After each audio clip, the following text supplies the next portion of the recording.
Amanda and I have been farming all our lives. We both grew up on a farm, and this is really all we know how to do. 5 years ago, we met at a produce show in Iowa and liked each other right away, probably because of all the things we had in common. After dating for a while, 3 years ago, we got married, and after hard work and disciplined saving, we were able to make one of our biggest dreams come true: to buy our own farm. However, shortly after we moved into our new home, we experienced a truly terrifying experience.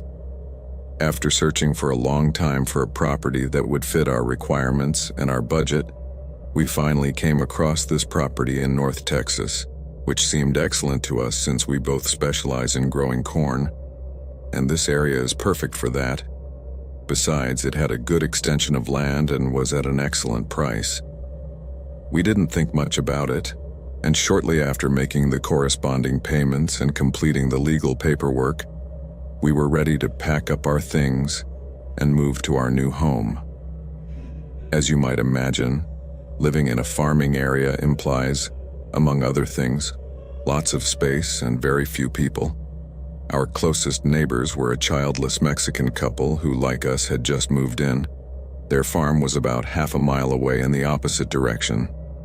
These were Mauricio and Ana, who were also corn farmers, and since there is not much else to do around these parts, it is very easy to make friends with your neighbors, especially when they are as nice as they are. Amanda and Ana hit it off right away, and Mauricio was a great guy, so we became very close. Another thing we had in common was that we were one of the few young people who lived around here, since most of the farmers in this place were older people whose children were grown up, and many of them went to live in the city, and no wonder, because in this lonely place there was not much entertainment for young people. That's why, to kill the boredom, we often invited Mauricio and Ana to the house on weekends to have a few drinks and have a good time, and it was just one of those nights when everything happened. It was an ordinary Saturday, like many others, when we invited our neighbors to hang out at our house. That night was all about wine and board games, and we had a lot of fun, but we also had a lot to drink. That day, Ana and Mal left around 1 a.m. and quite drunk, as did we. Luckily, the drive to their house was a straight 5-minute drive. When our guests left, Amanda and I did not fall asleep right away. Instead, we continued drinking wine while we danced to the rhythm of a record of corridos that Mauricio had left. But we were already starting to get tired, as we were definitely feeling the effects of the alcohol, so we laid down on the couch and were talking about the night and laughing, when there was a knock at the door with a couple of knocks. A knock on the door at almost 2 in the morning was more than unusual. In fact, it had never happened before. But in addition to the knocking, a male voice could be heard saying something that could not be heard well over the music. So I turned the volume down and we waited for the knock to come back. About 20 seconds later, another series of knocks on the door, followed by a voice saying they needed help. I was about to get up and open the door when Amanda shook my arm. I looked at her and she grimaced and shook her head and whispered to me not to do it. I told her I was just going to ask who it is, and she replied that I shouldn't let them know we were home, but most likely they already knew we were there. So I went to the door anyway and asked who it was. The voice on the other side of the door said, "Oh, thank God, can you please open the door? We are lost." This made me suspicious. Lost at 2 a.m., that was weird. I asked him who they were and he said, "My wife and I." Then I asked him for his wife to say something, but there was silence for several seconds. I followed with, "Is your wife mute?" And then he told me that she was not at his side at that moment, and then the warning signs in my head started to ring louder. I began to realize that the voice sounded a little strange, like a man trying to distort his voice. Then I laughed, because I thought it was Mauricio trying to play a joke on me, in the middle of my drunkenness that made sense. But also this was not unusual for him, so I said, "Nice try, Mao, but I know it's you. Go home, you fucking drunk." At that moment, the voice on the other side said, "Wow, you got me, buddy. Now open up, please." But now that voice sounded deeper and deeper, as if it was someone else, and that was definitely not Mauricio's voice. It was then when my smile froze completely. At that instant, I didn't answer. Instead, I went back to the couch, looked for my phone, and dialed Mauricio. After several rings, my friend answered, and I asked him if it was really him who was at my door asking me to open it. He replied in a sleepy voice that it was definitely not him. He was at home lying in bed with Anna. Hearing his answer, I was silent, and he was silent too until he said, "I'm on my way out and brought my rifle." Then he hung up. All things considered, we were still drunk and not reasoning very well, but still, I knew this could be a potentially dangerous situation. At that very moment, there was more banging on my door, so I went over and yelled, "I have a shotgun waiting for you if you don't get out of here right now." The voice on the other side said they were just trying to use a phone and that was all. I kept telling them to leave or I was going to shoot them, and I wasn't lying, I was really going to do it. At that point, I told Amanda, who was expectant the whole time, to go up to the room and get my rifle. She did so immediately, at the same time calling 911. Here it takes a long time for an officer to arrive. The moment Amanda put the rifle in my hands, we started to hear footsteps walking around the wooden platform that surrounds our house, and they stopped at one of our windows. Then I heard them break the glass, and Amanda, still talking to 911, gave a scream of fright. Then, without thinking twice, I pointed my rifle at the window and shot at them. Following the shot, I heard them say a curse, and instantly they fired back twice. These were shots from a pistol, that's how I knew they were armed. At that instant, Amanda started to scream in panic, and I yelled at her to get down on the floor. While I was getting ready to shoot again, there was no way I was going to allow these guys, who were also armed, to enter my house and try to hurt Amanda and me. So I was ready to defend both of them and my property, with my own life if necessary. But then, I heard a couple of shotgun blasts in the distance, followed by a, "Get out of here right now or else. Get out of here right now or we'll fill them full of holes this instant." This time I recognized the voice immediately. It was Mauricio, accompanied by someone else. There I heard the intruders let out a couple of curses and escape running through the patio. For an instant I thought about following them, but they were also armed and I was still a little dizzy from the amount of alcohol I had consumed, and I put Mauricio too. A moment later I heard another knock on the front door, but this time it was Mauricio asking me to open it and desperately asking if we were all right. I quickly ran to the door and opened it for my friend, who was accompanied by one of his employees, both with shotguns in hand. When I saw my Mauricio standing at the door, I could not help but approach him and give him a big hug. I was very grateful to him, and I still am, because without his intervention, I do not know what could have happened that day. Mauricio stayed with us until a police officer arrived at the house. He did a quick scan of the property with us, but we found nothing, so he took our statement and then left, but not before advising us to install a camera at the front and back of the property, something we had surprisingly never thought of until that incident. I still shudder to think that all that kept those on our front porch that night from entering the house was a simple wooden door. So far, we do not know who these intruders were or what they really wanted, but an incident like this has never happened again. Even so, we have taken measures to reinforce our security at the house and placed security cameras around the house, as recommended by the police.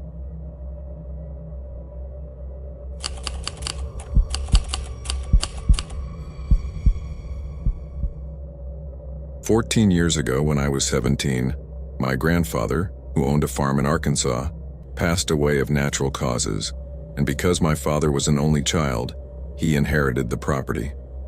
We had always lived in the city, but we used to visit Grandpa very often since he lived alone in that farm since my grandmother passed away a few years before.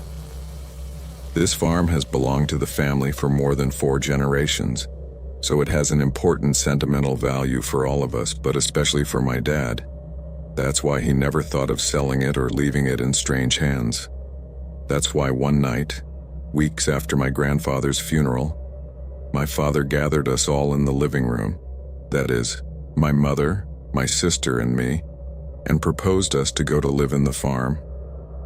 I liked the idea immediately, because I loved that place, and I always had a great time there. Maybe it's something I carry in my genes, but I really like the country life. However, my sister and my mother were not at all convinced. Even though my grandfather's farm was big and had all the comforts, it was too far from the city, and neither of them was a big fan of the countryside. They still agreed, since this was very important for my dad and we wanted to support him, because we knew this would help him to cope better with the grief for the death of my grandfather, as we knew that Dad missed him very much. A few months later, we moved to the farm. It was a major life change, but we felt it would be worth it. However, I had no idea then that I was about to have the scariest experience of my life. A few months after the move, my parents had to travel to the city to resolve some legal matters, and my sister, who never adapted to living in that place, saw the perfect opportunity to get out of there for a few days, so she told my parents that she wanted to accompany them. My father at first refused and told her that she should stay with me to keep me company and help me with the chores. But I told him that it was fine, that I could manage on my own without any problem after all. Whenever my sister had to do something on the farm, I ended up doing it myself. Since most of the time she complained, and when not, she did everything reluctantly. Of course, this I did not tell them, but it was the truth. I've never had a problem with being left alone. On the contrary, it's my perfect opportunity to do whatever I want at home, play video games all day, go to bed at whatever time I want, and do homework in peace, without having my sister complaining about everything and being really unbearable. So I thought it was great that she wanted to go with my parents. It had been 2 days since my parents left for the city, and they were supposed to come the next morning, so I did all my chores and got up early. That last night I decided to stay in the living room watching movies, since that TV was bigger than the one in my room. It was around 10 o'clock at night, and I started to hear a strange noise. At first, coming from outside in the cornfield. I ignored it because I thought it was most likely a deer or something, until I heard all the cows start mooing at the same time. This was weird. Usually you would hear one cow moo at a time, but when all the cows start mooing at the same time, then something is wrong.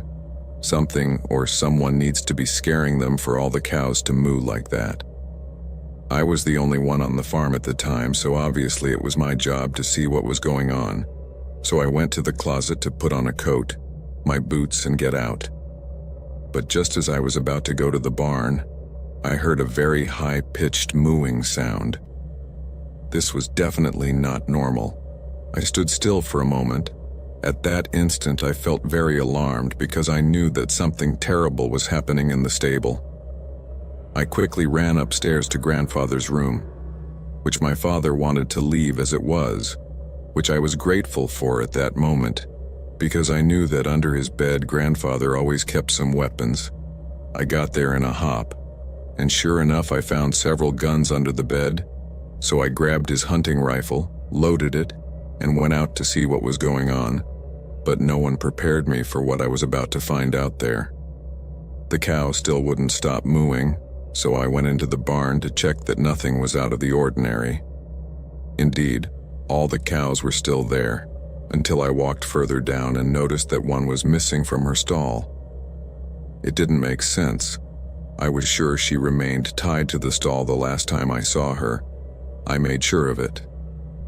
At that moment, I heard a cow make a very high-pitched sound, and it was coming from the cornfield outside the barn, so I went outside. But as I walked into the field, I swear I heard what sounded like people talking. At that point, I felt I had had enough of all that crap, so I fired 2 shots in the air. Everything went silent. The cows stopped mooing and everything seemed to go quiet, until I heard what sounded like footsteps in the field. Being honest, I didn't know if I had enough balls to go into that place, but I had to, because there was no one else and because that's just the reason farmers have guns. Plus, as stupid as this may sound to you, I had in my hands the rifle of the toughest guy I ever knew in my life, my grandfather. And I felt I had a responsibility to defend the farm just as he would. I was the man in charge now, so I couldn't just hide inside the house with intruders in the field. With that in mind, I started walking towards the crops and I could hear many pairs of footsteps beside me.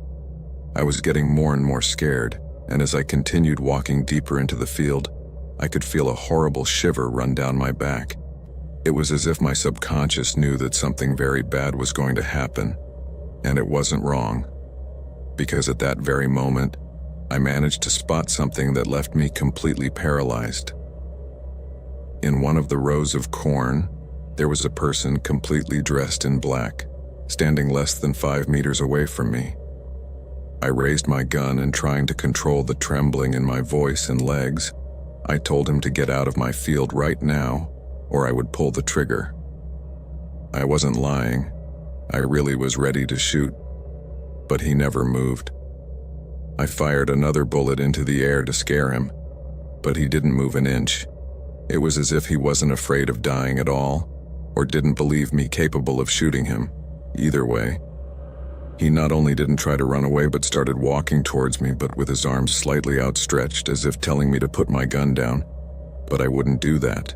Instead, I pointed it directly at his face and yelled at him not to take another step or he was a dead man. It was then that I realized something that made me feel my heart in my stomach. I was surrounded. At that moment, at least a dozen people dressed in black started to come out of the cornfield. Or those were the only people I could see. Who knows if there were more.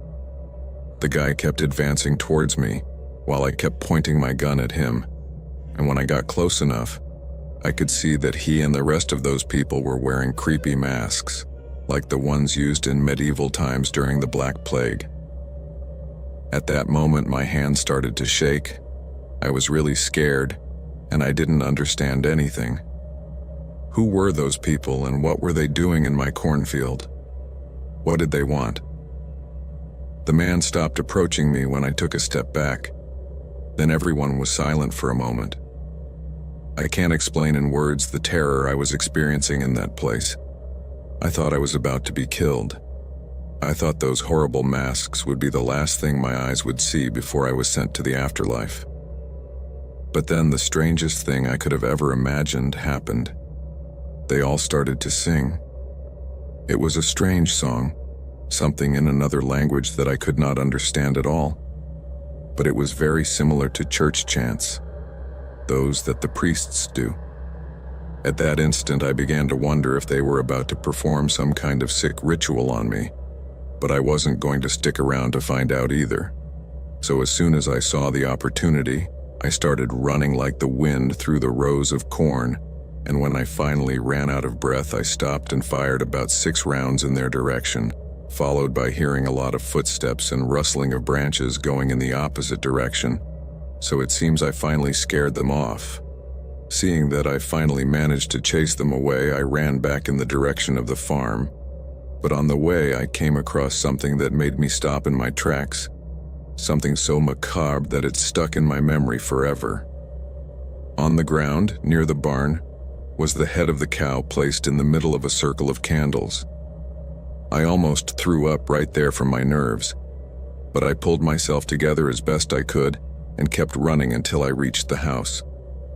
As soon as I arrived, I locked everything up, picked up the house phone and called the police. I told the operator everything as best I could. She said she would send an officer right away. As soon as I hung up the call with the police, I called my parents to explain the situation and told them to come as soon as possible, and my dad, obviously alarmed, told me he was coming right away.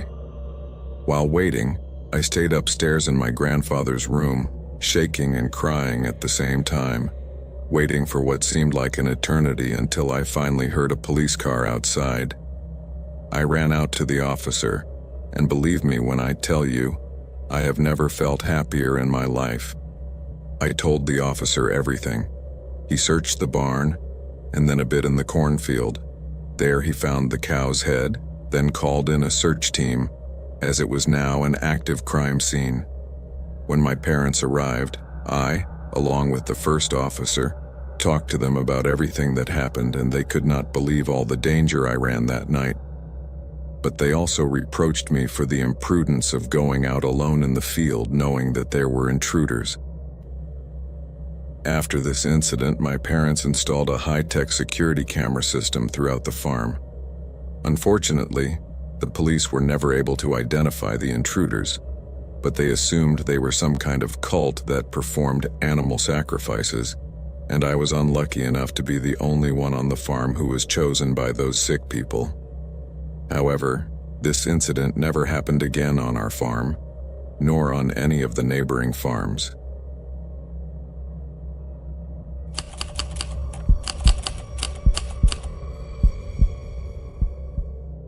My name is Tom and I am 27 years old, and this happened to me about 2 years ago. My girlfriend Esther and we have been living together for 5 years, and about 2 years ago we decided to move to a new house that we got at a very good price in a nice and very quiet suburb, where there are some farms around. Our house is located on a dead-end street, and there is a huge property of at least 200 acres of farmland at the end. From the moment we moved in, we fell in love with the place, because not only is it quite nice and cozy, but almost all of our neighbors are very nice people, with whom we made friends pretty fast. About 4 months after moving in, we decided to adopt a dog. This was a beautiful golden retriever who quickly became the darling of the house. But he was also really messy. Luckily, we had a big backyard and most of the neighbors also had dogs, so they were already adapted to the barking at all hours and those things that could be annoying for other neighbors. One afternoon, I came home from work to find that our dog was not at home. It seems that he ran away from home and went for a walk. At that time, my girlfriend was still at work, so I called her and told her what happened. She said he would be home soon, and we would go out to look for him together. However, I decided to go ahead, so I went for a walk and asked the neighbors if they had seen him. And after talking to several of them, most of them agreed that the last time they had seen him, he was heading towards the farm at the end of the street. So I went there to see if I could find him. I got to the end of the street and tried to get to the farm, but I found a huge fence and a sign that said that intruders will be shot. When I read the sign, I naturally decided to back away, lest he was being serious. But at the same time, I was very worried about my dog, as it seemed that the owner of the property did not take kindly to trespassers, and perhaps the sign's announcement also included canines. A couple of hours later, my girlfriend was back home. I had already told her on the phone what the neighbors had told me. Then she told me that she had found out who the owner of the property was, and also managed to get his phone number, also thanks to one of the neighbors. That made me feel somewhat relieved and hopeful that the man knew about the whereabouts of our dog, hoping, of course, that he hadn't done any harm. Without wasting much time, my girlfriend called him. He answered her very kindly and asked us to meet him in front of his house, which was very close to the entrance of the property. Later, we arrived at the site, and we were really impressed by what we saw. The place was completely neglected. The fence was quite rusty and broken, and the bushes were very overgrown, so much so that it looked like they were swallowing the place. My girlfriend and I looked at each other a bit confused. One is not one to criticize other people's lives, but this place really left a lot to be desired. Before knocking on the door, we looked out the window, and what we saw was something really strange and very disturbing. The place was full of mannequins. There were mannequins everywhere, all dressed in women's lingerie and splashed with something red, something we assumed was paint, but judging by the look of the place, you never know. Once again, my girlfriend and I looked at each other and were very confused, and were about to comment something when suddenly the man appeared from the other side of the house. He was an Australian guy about 45 years old with very sunburnt skin, and before we could even say hello, he yelled at us that he had seen our dog and knew where he was and asked us to follow him.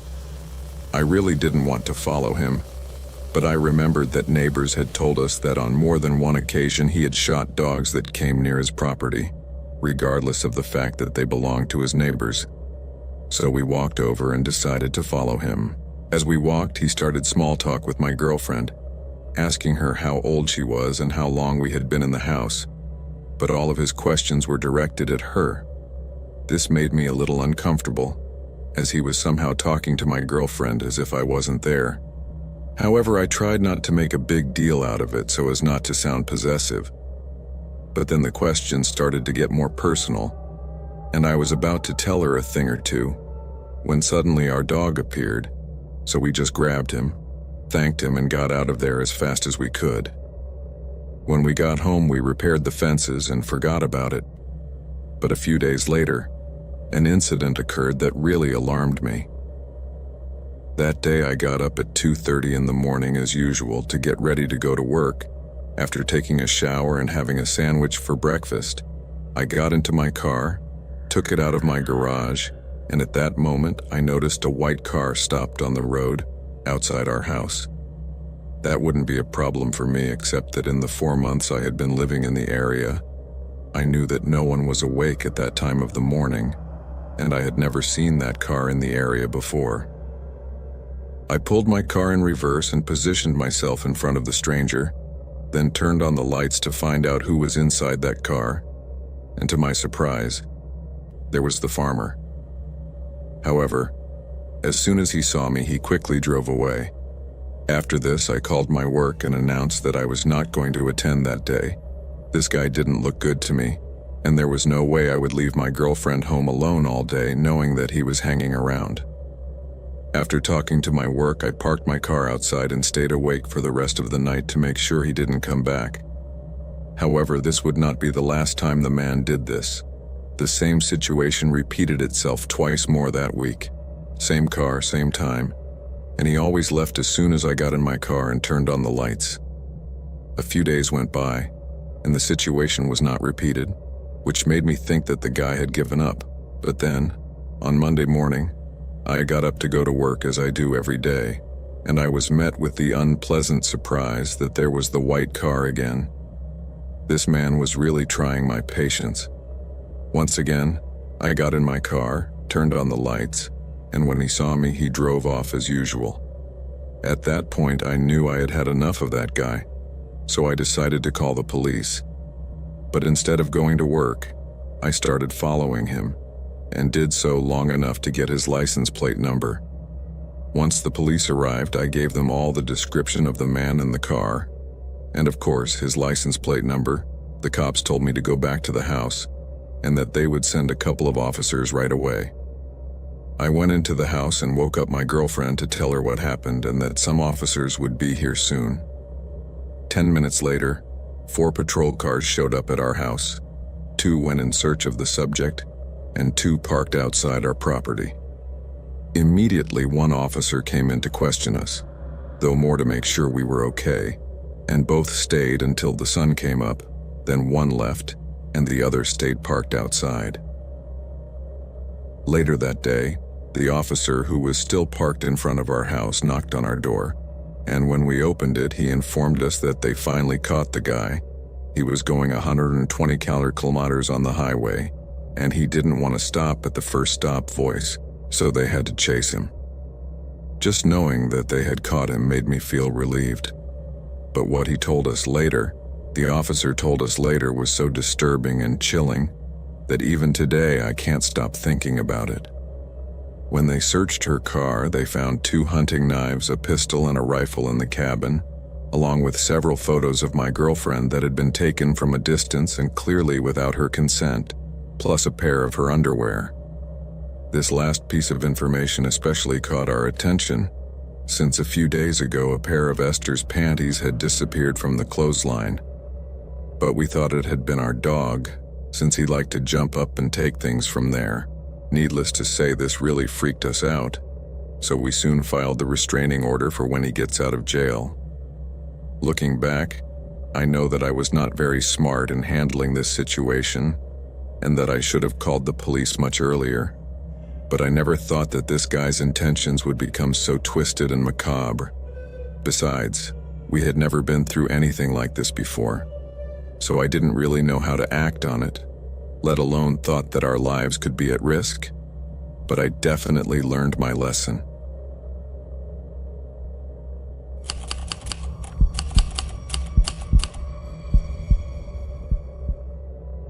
In 2015, I was 22 years old and had just graduated from electrical lineman school. However, it was not so easy to get a job in my area, since most of the well-paying jobs required to have at least 1 year of professional experience, something that a recent graduate does not have, which is very paradoxical, because how to get experience if they don't give you a job without experience? Anyway, the fact is that I was going through a somewhat complicated economic situation, and the truth is that I needed a job soon, and the closest thing I found to my specialty was a position as a utility locator. For those of you not familiar with the term, almost everyone I guess, my job was basically to find subway power, gas and phone lines for homeowners or contractors, and to do that I had to use a sophisticated metal detector, which was quite powerful. I remember always fantasizing about finding buried treasure, but unfortunately this never happened. Instead, all I found was the scariest experience of my life. I must say that this job took me to some pretty strange and mysterious places sometimes, like abandoned houses destined to be demolished, old industries that went bankrupt and the like. But most of the time it was quite interesting, more than I expected. On that day, November 22nd, 2015, I was contacted to find the electrical and phone lines to an old house that was soon to be demolished. The owner wanted to meet with me to give me a general idea of where the location should start, so I called him on the day of the inspection, and he informed me that the house had been uninhabited since 1982. The man told me that he had purchased this property about 15 years ago, but had never set foot on it.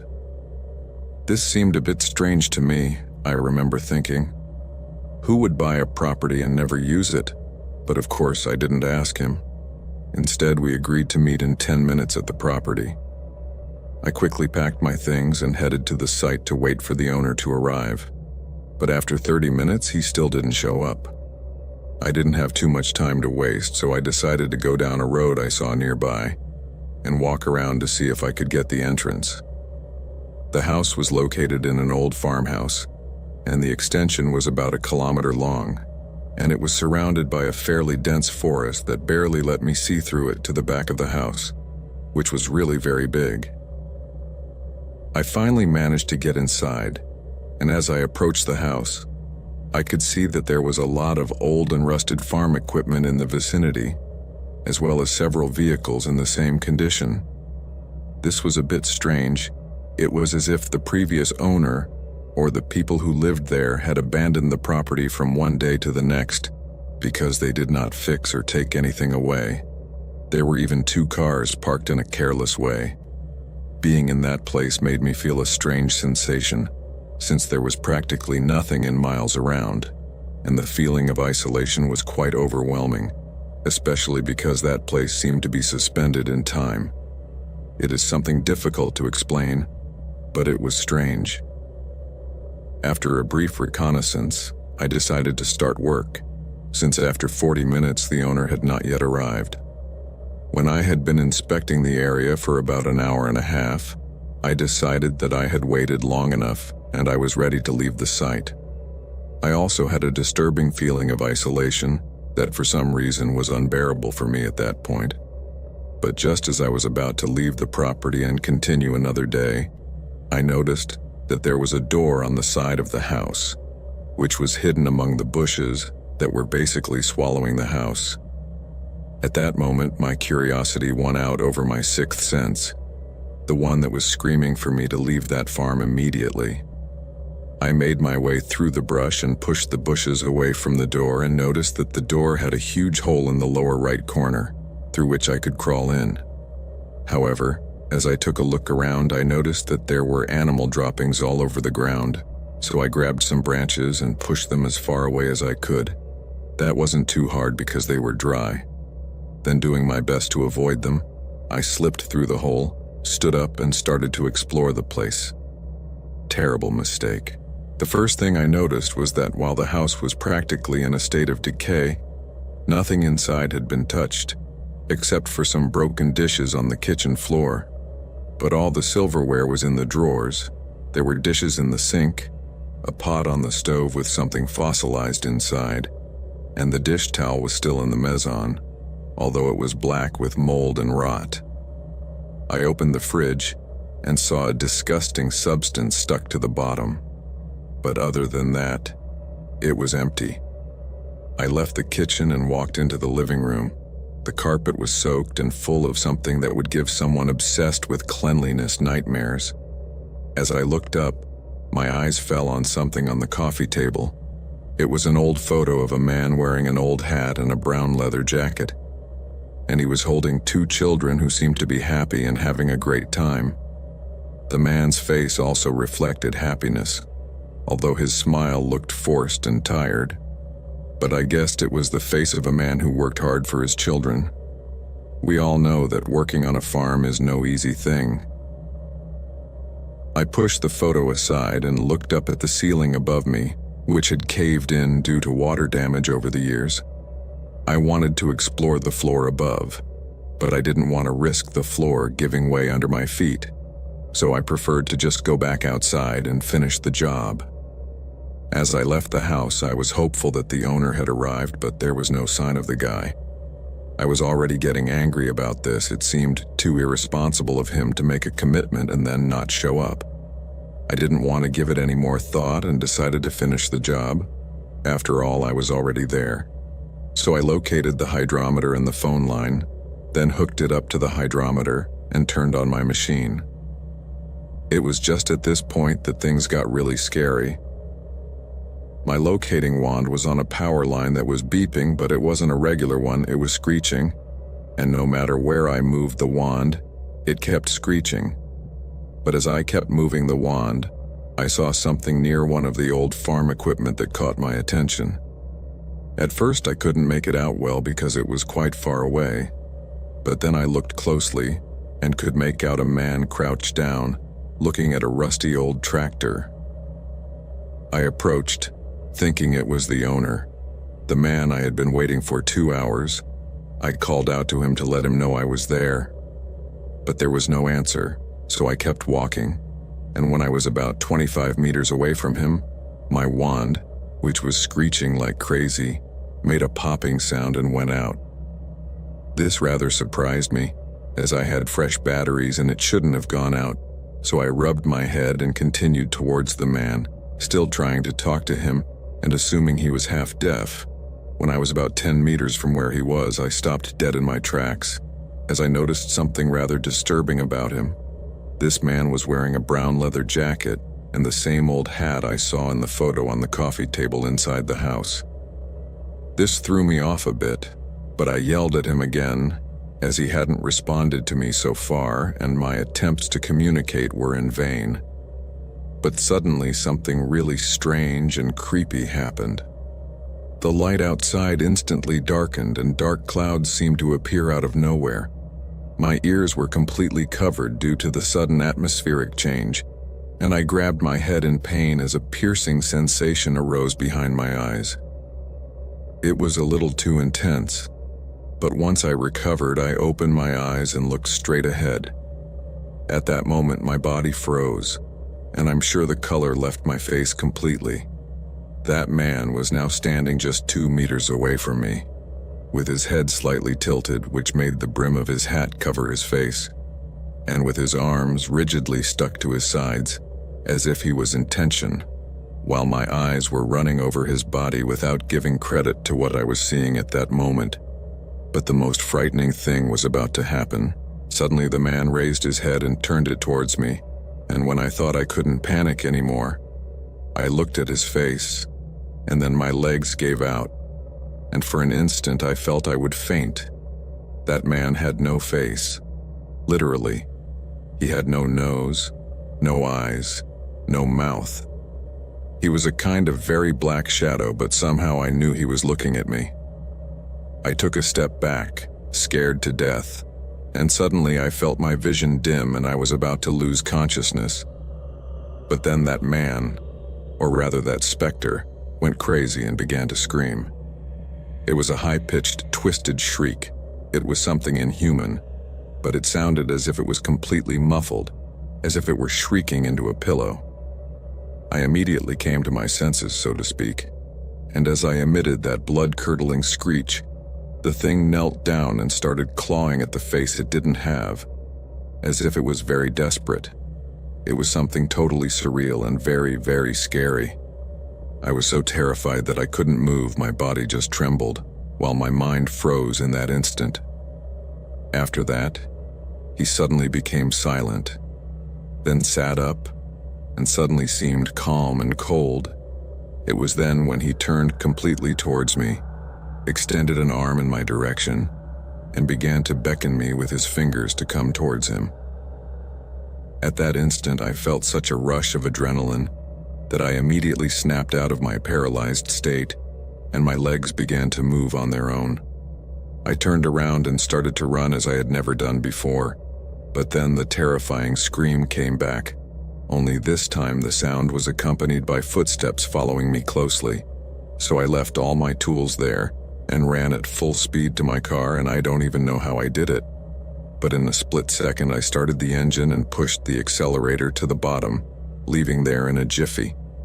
When I was finally on the other side of the gate, and still with my adrenaline pumping, I looked in the rearview mirror and felt my heart skip a beat when I saw that thing standing at the entrance, waving goodbye very slowly with its hand, as if mocking me. I was scared to the bone at that point. I called my boss and told him I would end my day early, but I didn't tell him anything about what had happened in that hellish place. I got home very quickly and went to bed trying to forget the events of that day, but obviously could not. I was nervous and insomniac for weeks. I couldn't stop thinking about it and turning it over in my head. It was so surreal that I tried to convince myself that I had imagined it all. But I knew my imagination was not macabre. A few months later, on Christmas Day, when I was finally putting all this behind me and concentrating on the holidays, I arrived at my parents' house to celebrate the holiday and open presents. That day I was especially excited, since I had bought them both what they most wanted. And after opening all the gifts and sharing a delicious dinner, at about 10 p.m. my mom received a call and passed me the phone.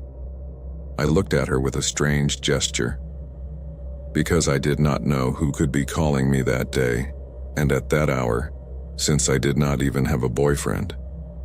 I put my ear to the receiver, and when I did so, my eyes opened wide, my mouth opened, and my breathing stopped. I looked at my parents, and they had the same expression. What I was hearing on the other side was that same painful scream, terribly sharp and contained, that tormented me so much in the last months. But the most chilling thing is that my parents could also hear it from where they were sitting.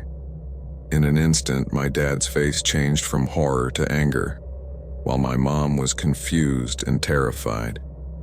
At that point, I hung up the phone and finally told my parents about what had happened that day in that old abandoned farmhouse. They were horrified by what they heard, but tried to comfort me. However, I felt that I had lived through too much torment over the past few months to let that thing ruin my favorite day of the year, so I pulled myself together as best I could, and after a few glasses of wine with my family and friends, I put the incident aside, as did my parents, and we ended the evening happily, as it was meant to be. However, that was not the last time I received that call with just that creepy sound. This was repeated several times for almost a year, until it finally stopped, and to this day, I have not heard it again. A few months later, I returned to that demonic farm to retrieve my tools, but this time in the company of 2 more companions, to whom I obviously did not tell anything, since they would not have accompanied me so willingly. However, That time nothing strange happened, but I warned them not to enter the house. I'm sure that spirit, or whatever that thing was the man in the photo, but I never knew anything about his story or what happened on that property to cause something so sinister to brew in that place.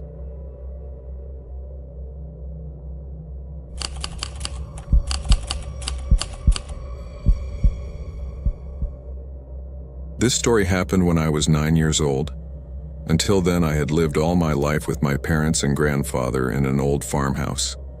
Since I was very small, I always heard stories about goblins, ghosts, and apparitions. It was very common to hear about these things in that farming village, perhaps because it was a rather lonely place and where the houses were far apart from each other due to the large tracts of land around. However, I had never had any such experience, or at least I had never noticed it until that night. On my grandfather's farm, we grew corn mainly, but we also had cattle, pigs, chickens, and other farm animals.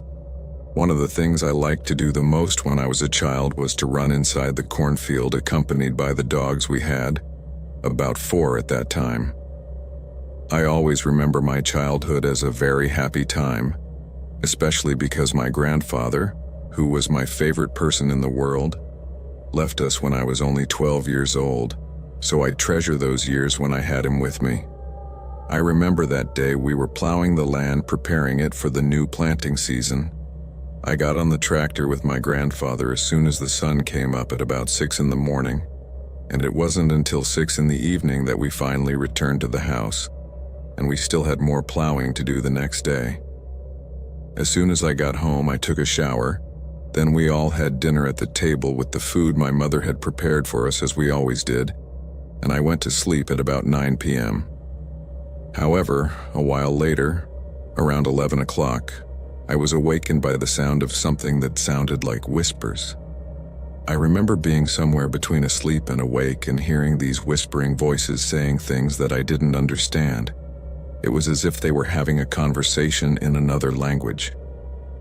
These voices could be heard behind the door of my room, and as if they were many people talking at the same time. Although I didn't understand anything they were saying, I was able to distinguish male and female voices, as well as voices that sounded like children's voices. At that moment, I felt no fear, only curiosity, so I walked slowly and silently towards the door of my room. But as I walked, I felt that the voices were heard a little further away. That is, when I reached the door, they seemed to be in the staircase. When I reached the staircase, they were heard in the living room. And suddenly, when I reached the living room, from one moment to the next, the whispers stopped. All was silent for a moment until I began to hear someone whistling in the backyard. This was something very strange, but again, I was not afraid, just curious. The whistling that could be heard in the backyard of the house was somewhat high-pitched and melodic. It was as if I was whistling a song, only I had never heard that melody in my life. At that moment, I walked to the back door and realized that it was locked with keys. So I went to the kitchen counter where Mom always used to leave them, took them and opened the door. I started to look for where the sound was coming from. For a moment, I thought it was my grandfather who had gone to do chores, although it was strange that he would do it at that hour. However, I knew that whoever was in the garden was someone I knew, since the dogs didn't bark. If it was a stranger, they would definitely be barking at him. I began to walk everywhere looking for whoever was whistling, but I did not see anyone. And just as happened with the whispers a moment ago, as I approached the place where it seemed to come from, it moved away. Now it was heard in the barn. Everything was silent. Only the whistling could be heard, and I felt like I needed to follow it. I walked to the stables, which were about 20 to 25 meters from the house. But when I was close enough, it moved away again. Now heard in the part of the cornfield we had not yet plowed, about 20 meters beyond the stables. Without stopping to think, I walked in the dark towards the cornfield. I don't know why, but at that moment the only thing I wanted to know was where that whistling sound was coming from. It was as if something in it attracted me. I kept walking, following the sound of that melody that was getting farther and farther away, and I don't know how much time passed. I only know that at one point I was no longer able to see the house, not even the lights, which meant that I was quite far away. Then I thought about going back, but from one moment to another the whistling became sharper and closer. I started to turn around trying to orient myself, but I couldn't see more than rows of corn in the moonlight. But for some reason it didn't matter. I just couldn't stop following the whistle. And suddenly I felt that my hand was grabbed abruptly and pulled backwards. I fell sitting on the ground. I turned to see who was there and I got a big surprise. It was my grandfather. He quickly lifted me off the ground, grabbed me by the arms, and began to shake me as if he was very desperate. His lips were moving, but I could hear nothing, only the whistling. Then little by little the whistling was fading until it was completely silent. And it was then that I could hear my grandfather saying desperately, "Julian, Julian, answer, Julian, answer." Then I looked at him and simply said, "Grandfather." But that one word meant something to him, because at that moment he stopped shaking me and I could see the relief in his eyes. Then he hugged me very tightly and I could feel that he was really scared. I asked him what had happened, but he told me that he wanted to know the same thing, but nothing more. He just carried me in his arms and took me with him back to the house. Amazingly, we walked for over 40 minutes before we finally arrived at the farm. I couldn't believe I had walked so far from the house. When we arrived, my grandfather locked the door he had left open and put it in his pocket. Then he took me to my room, and we didn't say a word about what happened. I think I was as overwhelmed and confused as he was. But I asked him not to leave, so he stayed with me in my room. It wasn't until the next morning that we talked about what happened. My grandfather told me that he heard the dogs barking insistently towards the barn. Then he went down to see what it was about and saw that the door at the back was open. And when he came out, he looked in that direction and managed to see in the distance my silhouette going into the cornfield. But it was too far away for him to reach it immediately. So he started calling me, but I didn't seem to hear him. Then he went into the cornfield to look for me, and he was shouting my name all the time at the top of his lungs. It was impossible that I couldn't hear him, until finally he could see me in the distance crossing between rows of corn, after almost an hour looking for me. And he didn't lose sight of me since then, until he could reach me, but all the time he was calling me. When my grandfather told me this, I started to feel a shiver all over my body, because I never heard the dogs. I never heard their voice calling me. Just that whistle, and I never realized how far I had walked. But that's not the scariest thing of all. At that time, my grandfather didn't want to tell me. But soon after, I learned that only about 5 meters from where he found me was the old well of the farm, which had been unused for years, and I was walking straight towards it. That's why he pulled me by my hand so abruptly and threw me backwards. After that night, I never experienced anything like that again. I never heard those whispers again, and we never knew what happened that night.